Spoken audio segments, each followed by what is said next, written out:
All right, welcome back to The Explainer. Today we are tackling two subjects that you've probably never, ever thought about at the same time: web cookies and houseplant fertilizer. I know, it sounds a little strange, but stick with me here because there's a fascinating connection. Okay, let's jump right in.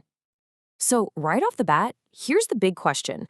What on earth could possibly link these tiny pieces of digital data with the stuff you feed your plants?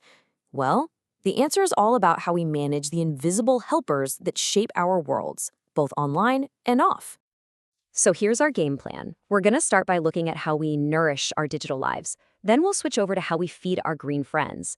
After that, we'll get into what happens when you have too much of a good thing. And finally, we'll tie it all together and talk about managing these very different but similar ecosystems. Okay, let's start in the digital world. We talk a lot about tracking and data, but let's just reframe it for a second. Think about cookies as a kind of nourishment for your online experience. They're the inputs that help websites function and, well, grow. So, what is a cookie really? At its heart, it's just a tiny text file. That's it. When you visit a website, it leaves this little packet of data on your computer or your phone. Its entire job is to help that website remember you. It's kind of like a digital name tag or a little sticky note the site leaves for itself about your last visit. And what's really fascinating is how these purposes kind of mirror biological functions, right? Think of session management, keeping you logged in, as a plant remembering it's already been watered. Personalization, that's like a sunflower turning to face the sun, adapting to you. And tracking, well, that's the website watching its environment to figure out how to grow better. And just like plant food, not all cookies are the same. Now, some are temporary, but the really crucial difference here is between first-party and third-party. First-party cookies come from the site you're actually visiting. Think of that as the gardener you hired, giving your plant exactly what it needs. But third-party cookies, they come from other places, like advertisers. That's more like your neighbor tossing some mystery supplement over the fence. You don't really know what's in it or why it's there. Okay, let's switch gears from the digital world to the physical one. Just like websites need data to work properly, plants need very specific inputs to grow. They can't just survive on sunlight and water alone. They need this complex diet of essential elements that they pull from the soil. In fact, get this. Plants need at least 16 essential elements to really thrive. And while they get a few of those from the air and water, most of them have to come from the soil. And because our houseplants are stuck in pots, they are completely relying on us to provide those nutrients for them.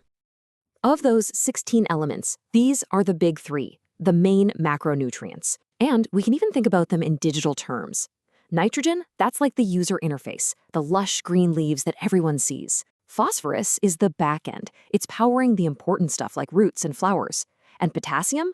Well, that's the infrastructure. It strengthens the stem so the whole system can stand up straight and strong. Okay, so we've set the stage. Both our digital lives and our houseplants need these key inputs to do well.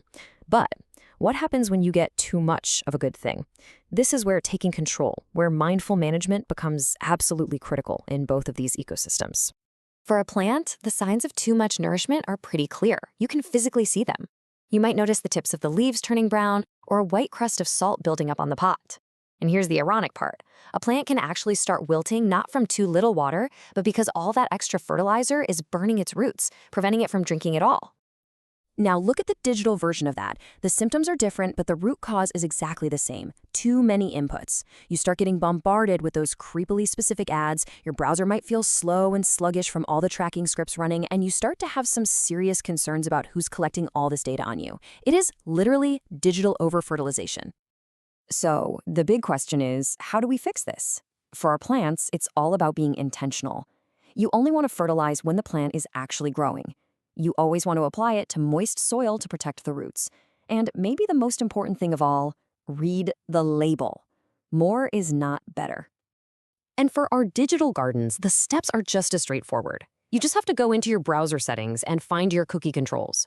Honestly, the single most effective thing most of us can do is just block third-party cookies. This is basically you telling that nosy neighbor to stop throwing their mystery stuff into your yard. You still get all the good, essential nutrients from the first-party cookies, but you cut out a ton of the unwanted tracking. So after exploring these two worlds that seem so far apart, what's the big idea here? It's that the principles of good gardening and good digital hygiene are, surprisingly, almost the same thing. It really all comes down to balance and mindful management.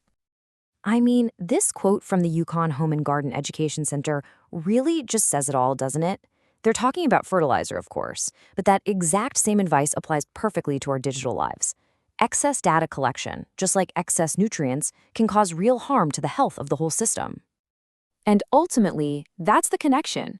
Both cookies and fertilizer are these invisible helpers working behind the scenes. They provide necessary inputs, data for websites, and nutrients for plants.